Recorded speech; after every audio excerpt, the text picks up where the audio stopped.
man, stay safe world here, man. We gotta talk about this NBA Youngboy situation. Basically, he's being banned from the Apple Music top charts. Before we get into that information, man, I'm gonna need y'all to like, comment, subscribe, and let's run this up, man. So, if you didn't know already, basically NBA Youngboy dropped his like much anticipated mixtape Colors, which sold like 79,000 or something like that the first week.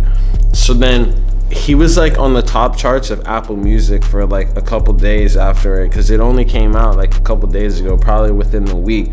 So he was like one of the top selling rap albums. I think he was on the overall charts too.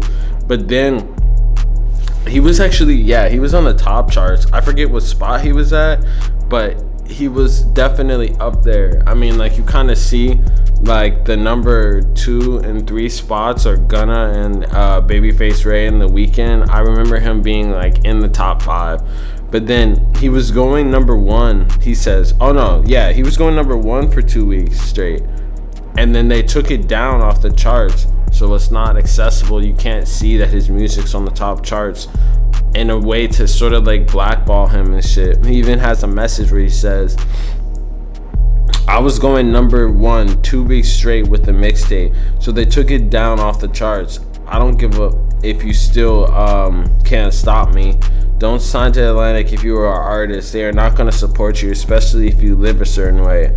So it's just hella unfortunate, man. Like, I feel like this is like a sign of like hypocrisy if you think about it, because there's like what NBA Youngboy be rapping about compared to like what like other rappers that are on this like top charts are rapping about is like not too far off. There's probably people in these charts that are very similar to like NBA Youngboy, like stuff that he raps about, topics and stuff in the streets, shit like that. Like, there's definitely other people. He's not the only person that's rapping like this, and I don't even know how they could say that he's living a certain way, because right now he's not really doing anything. Like, he's kind of just at home. Sure, he's starting beefs and stuff, but it's not like they're really that serious. I mean, like, it's really just stemming off stuff that happened in the past that he had nothing to do with, and then it's really just like talking about the subject and stuff like that. So it's just unfortunate, because it's like Apple Music, I feel like, has to have some type of like, I don't know if their sponsors were told, I don't know why they would do this, honestly. I guess they don't want kids like listening to this type of music, but it's like, at the end of the day, they're the people that are blackballing him, but they're also making money off his music, you feel me? Like, they're not helping to promote his music, but they're still gonna make money off of it.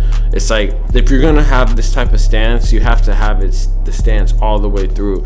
You can't just be like the one thing and then stop the other, because it's like, how are you going to blackball him off the charts, but you're still taking money off of him? And how are you going to have other artists that talk about the same type of subject matter, if not even crazier shit, and still blackball him, you know? Like, don't you see the hypocrisy there? And it's like, at a certain point, it's like kind of like censorship. Like, is it Apple Music's job to censor, or is it their job just to be a platform for music and shit?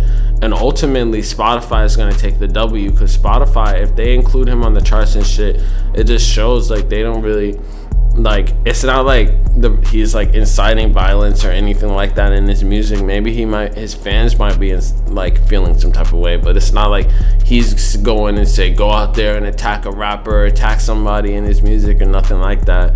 It's just like he's just talking about his life and shit.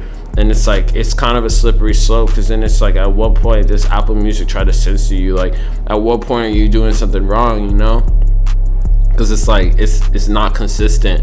It's like, here, we're gonna do this, but we're not gonna do it all the way through, and we're still gonna make money off your music, even though we're not helping you promote it and shit.